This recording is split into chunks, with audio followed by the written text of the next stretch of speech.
Welcome to POL Classics. Be sure to check out the best of POL from over the years. It's at its most popular day and time, and guess what? It's only on WNEP+.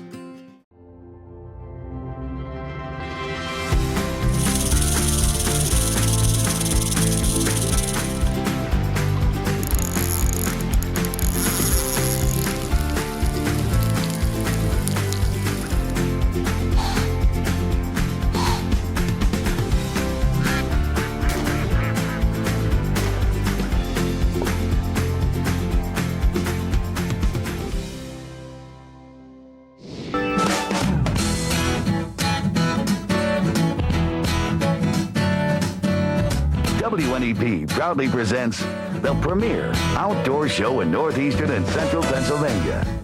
Pennsylvania Outdoor Life, your window to the great outdoors.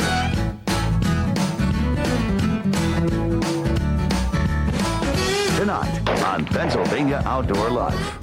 We'll take you to a day in the field dedicated just to the kids. And we'll enjoy a summer bass fishing trip on a couple of local lakes. The bass are biting. Pennsylvania Outdoor Life starts right now.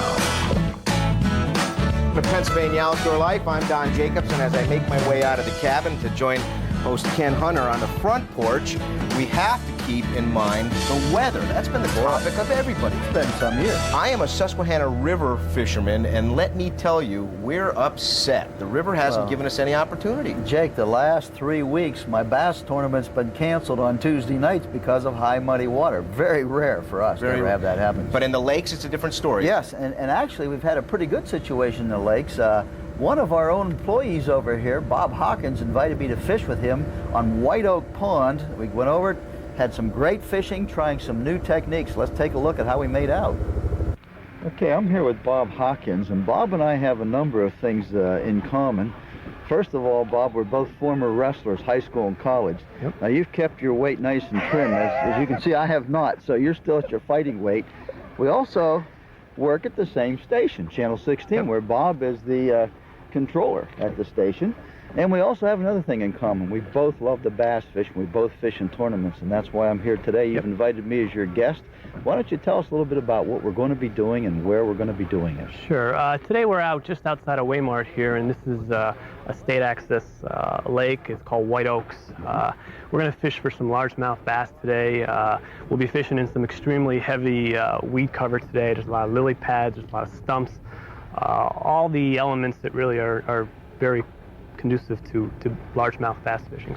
We'll throw some spinner baits, probably work them over top of those weed beds. We're going to work some weedless plastics. Somewhere you've got a lizard on there. We're probably going to pitch items like this today. Anything that's weedless that we can get. Pretty much weedless. Yeah, we want to get right down in the heavy weed cover.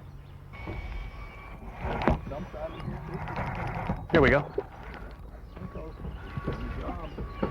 Some more better fish here.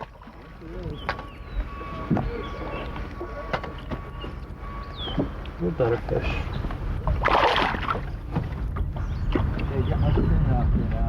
It's coming out.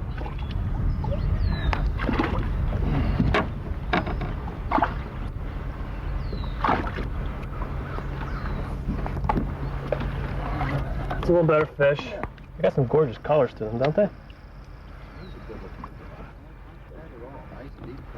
Yep. Real dark. A lot of different ways, and of course you can rig this lure. A lot of guys will just pin it through the head here, bring it back up on in, and this is weedless too. Basically Texas rig it. Texas rig it, weedless. Okay, you can fish it that way. Do quite a bit. No weight needed, just no weight. These are heavy in salt, and they have a nice fall to them, a pendulum drop. Looks like almost like a dying bait. This is the wacky rig here. This looks a little silly, but we're gonna do it. Okay. That's it right there. Do it.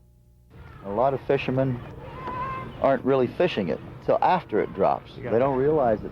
You start fishing it as soon as it hits the water. And you're not always going to feel that bite. I mean, that's why you got to be a line watcher too. And just the slightest little pickup on that line says to me that we have some activity there. So most of your strikes are going to come on the drop and probably far less on a retrieve. You got it. Very little on the retrieve. I mean, you'll notice that I really don't leave it out there all that long. Right. It's either out there or you're getting it in and heading back for another cast. Yep. A little better fish, Ken. It's a nice bass.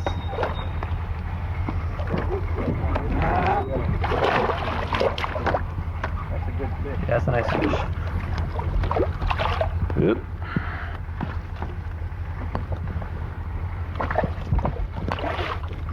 Oop.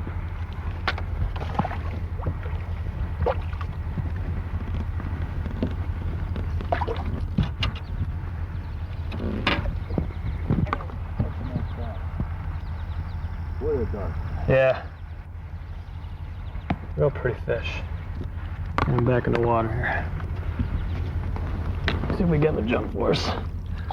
And what I like to do is I always think I want to make the cast the last guy didn't.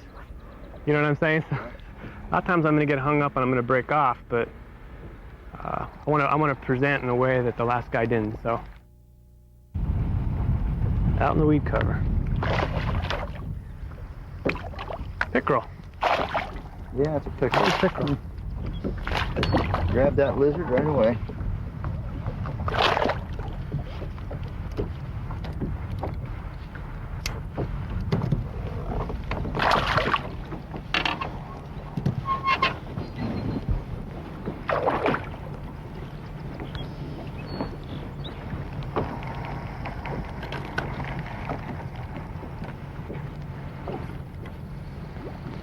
Chain pickerel. Yeah, no, it's acting a lot like a bass. Yeah, a little bass there. Good job. Yeah, I'll tell you what, Bob, these Cincos have certainly done the job, haven't they? Yes, they have. I mean, that's been the lure. What color you got there? Like a smoke? That's that gray smoke or fleck. Smoke with a little silver flake in it. That has been the... It's been the color. That's been the one. You better believe it. There we go. Fish on. The old wacky worms out. Good fish, I think. Might be a pickerel the way he's playing. I don't know. No, it's a bass. It's a good one, Ken. It's a nice fish.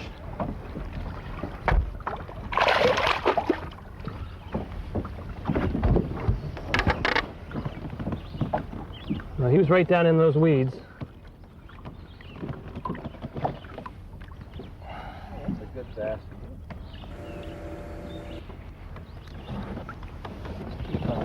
A 2-pound fish sitting on the jump here for us. There we go. Well, I want to thank Bob Hawkins, who, by the way, is an excellent bass tournament fishing himself. And he showed me a new technique, new to me. Now, it's been used by people for a while, this Cinco wacky worm thing. And I actually started catching fish on it, Jake, after he showed me how to do it. He is a fishing maniac. Yes, he is. He loves to fish, and he's the only one that had the Cincos. Right. and they're normally like $6 a pack, but I was paying $6 a piece out there on the water. Charge you for yes, and then I owed him a milkshake when we got all done. But it was worth it. It was worth it. I know better than that. I also know that when I come into work and I see his boat on the back of his truck, he's going fishing after he punches out. Yeah, I'm going to bring my stuff with me from now on. I'll just go with him. Looks like you had a good time. Oh, we had a great time. I loved it.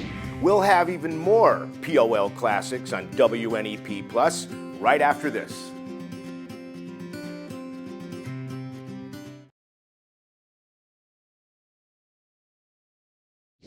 Welcome back to Pennsylvania Outdoor Life. You know, it's really hard to believe, Ken, that the summer's almost over. For most kids going back to school, some only have about 3 or 4 days left, some have 10 days left. Get in as much as you can, but I know a lot of kids enjoy their summer. Well, they do, and you know, we had an event not too long ago. The Buffalo Valley Sportsmen's Association had a youth field day, and while Jake was on vacation, I had a chance to go down and spend some time with the kids. They participated in about 8 or 10 events. Let's take a look. We have probably between 60 and 70 kids coming today. We have the trap shoot. We have the Pennsylvania Turkey Federation is being represented. The Pennsylvania Trappers Association. The Game Commission will be here. The Fish and Boat Commission. We have fishing in our pond. We have a 22 shoot. And we have Dave Ocker with the muzzleloaders. Make sure that action is open, because that's the only time that you can be sure the gun is truly safe. Okay, let's come to the line. Okay, I want everybody to mount the gun to their shoulder. Go ahead and close your action. Push it forward. Then hold the gun at the center of the trap house. You want to keep this tucked in real tight to your shoulder. Go ahead and yell pull when you're ready. Pull. Okay, now eject the shell. Just pull it back real hard. There you go. We have youth from 8 to 14 years old. We have a lot of repeat people, but as they get older and drop out, we have people fill in right after them. So and brothers and sisters love to come too. Well, we started our tour through the youth field day here. We hit the trap shooting up here first. Our next event, we're going to head over here to the archery range and see how they're making out there. All these arrows, there'll be an odd color clutching. It always goes to the outside. The knock goes above the knock on the string. Clip it on there. 1 finger above, 2 finger below. Pull back, fire. Real easy. Oh no, the crippler strikes again. Alvy Smith is the coordinator of the Youth Field Day and the director of the Buffalo Valley Sportsmen's Association.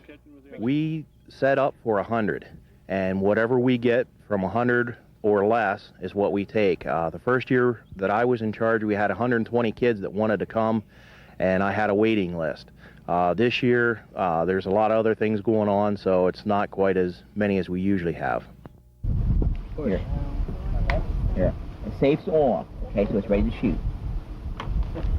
Okay. Both beads.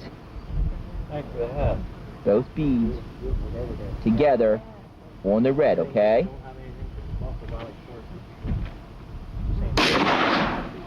There you go. How'd she do? She didn't quite get it.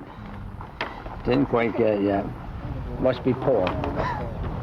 We just left the National Wild Turkey Federation's little setup here where they were patterning shotguns.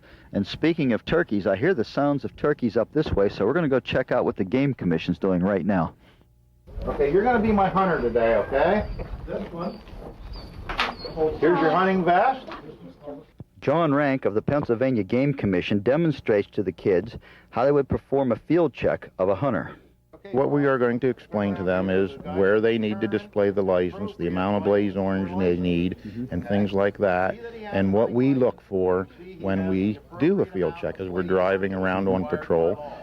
Do we see the appropriate amount of the blaze orange? Do we see a hunting license? Are there any violations that are obvious? And like I explained to some of the kids in these groups, we may not even stop at all. If we see that they are okay with what they need for blaze orange or anything in their license, we may just drive right on by.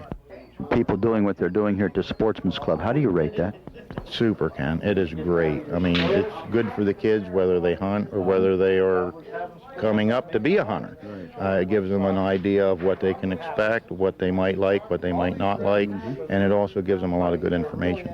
Now we're heading up here to this guy in the funny-looking red outfit. You may recognize him. That's our field staff member, Dave Auker. He's up there doing a little history lesson on black powder, and he's also going to show us some other really great stuff that the folks used back in that time. So let's go up and see what Dave has to say. How many of you guys like history? You do? Woo, I got a group that really likes history. All right. Frankly, when I was in school, I hated it. So, but it was always names and dates, blah, blah, blah. Well, now I can feel it, I can touch it, I can participate in it. They've invited me to come to this cup for the last several years. It's always been a lot of fun. They always have a lot of good kids.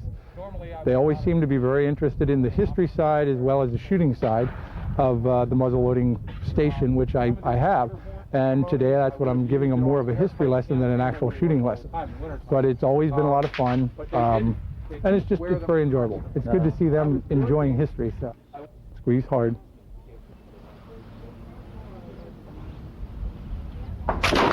Good hit, good hit. Took the old chin whiskers right off that buffalo. We want to thank all the folks at the Buffalo Valley Sportsmen's Association for a really wonderful time, Jake. Those kids really enjoyed it. They had a chance to do things, I'm sure, that they would not otherwise have had a chance to do, with good instruction to go with it. An excellent club. You know, we have a lot of good clubs around here. Isn't it great? POL Classic, we'll have much more of it on WNEP Plus right after this.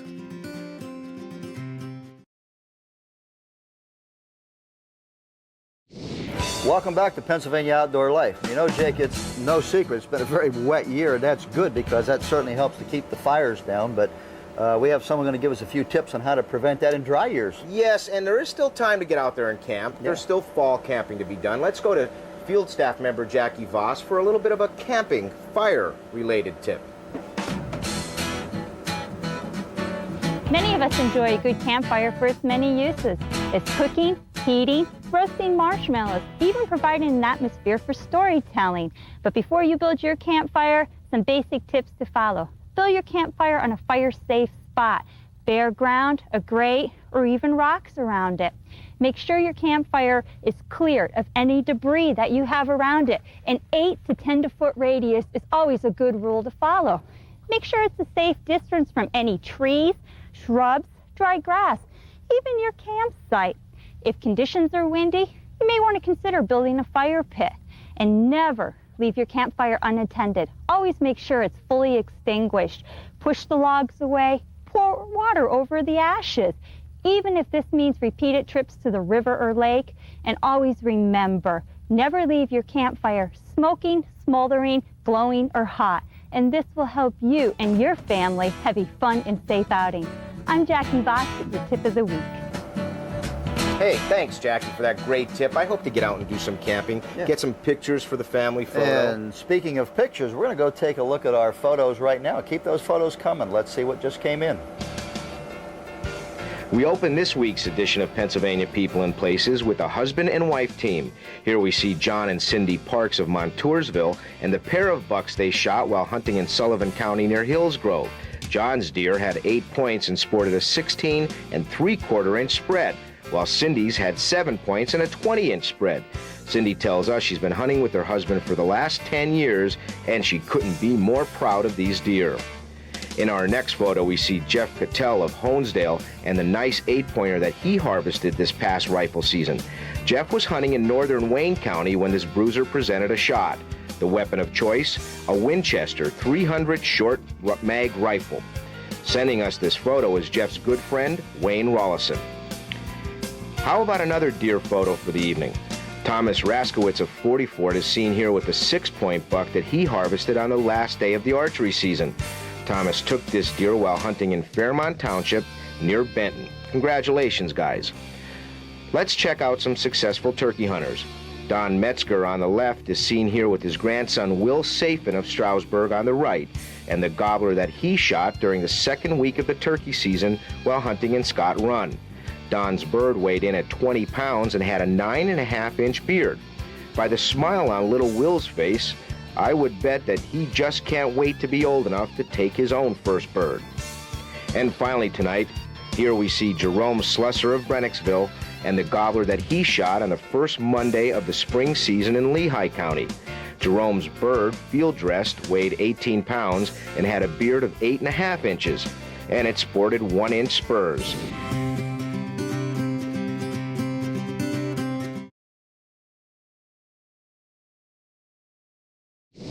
Welcome back to Pennsylvania Outdoor Life. Before we say goodbye for the evening, yes, we have a product giveaway, but there are some general announcements. Number one is we will not have a television program on Pennsylvania Outdoor Life next Sunday because of the Little League World Series, but we will return Labor Day weekend. And actually, I understand we're going to be giving a bow and arrow set away and the whole bit. So. And I can't participate as always. You cannot, but you do need a new one. We know that for sure. Okay, I'll work on that. And the doe permits, now next weekend, next Monday, the 25th, you can start applying for that first round of unsold permits. Now, you have a doe permit in already? Yep, I'm all set. Hope I get one. Right. Looking forward to the elk license coming up, too. We have that drawing. Have to be applying for that drawing. So. And another reminder, if you're interested in hunting bobcat anyplace, that deadline is quickly coming up, so be sure to apply for both the elk, the bobcat, and the first round of doe permits. Right. And of course, we are still talking a lot about bass fishing. I'm going to try to sneak in the river a little bit. You're going to the lakes. Yeah, and really, bass fishing is not over. I know the rivers are high, but what you want to do probably is something flashy, like maybe a spinnerbait. And we have, in fact, the product we're going to give away here is a spinnerbait. Now, this is kind of unique. It comes to us from First Cast Lure Company over in West Easton, Pennsylvania. And you'll notice that there's two willow leaf blades attached to the same location. Now my guess is, I've never used one of these, but my guess is that when you're using this lure, I suspect these will clank together, Jake, and create some noise, and in this muddy or discolored water, that might help attract bass even more. I know Jim and Jack has sent them in the past, and we have used them on Pennsylvania Outdoor Life, and they work like a gem. One of my favorite lures, especially in higher, more discolored water. I think it's a good choice. We have different colors there? We have a variety of colors. We have white, we have the chartreuse. Again, this is a good one in the more discolored water. Here's another one I think that works well in discolored water because it's got some flash and color. This I would use at night, actually. The dark blues and blacks. And again, the double barrel. Yeah, that double willow leaf blade goes through weeds very well, too. That's another nice thing about the double willow leaf blade. Well, the First Cast Lure Company, thank you very much. Let's get those off there and give those away. Again, just a reminder, no show next week on Pennsylvania Outdoor Life because of the Little League World Series.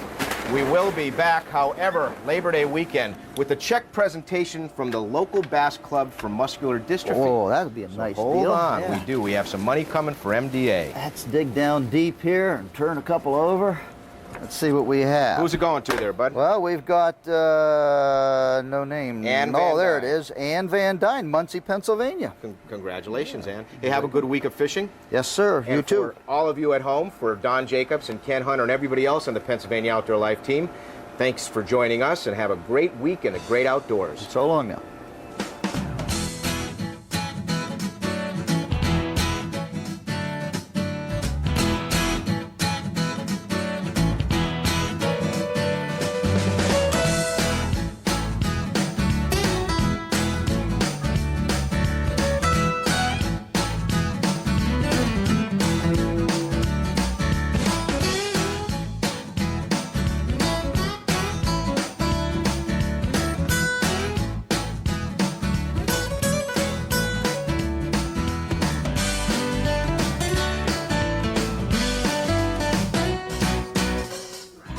Pennsylvania Outdoor Life is a local presentation of WNEP TV. We're proud to serve northeastern and central Pennsylvania.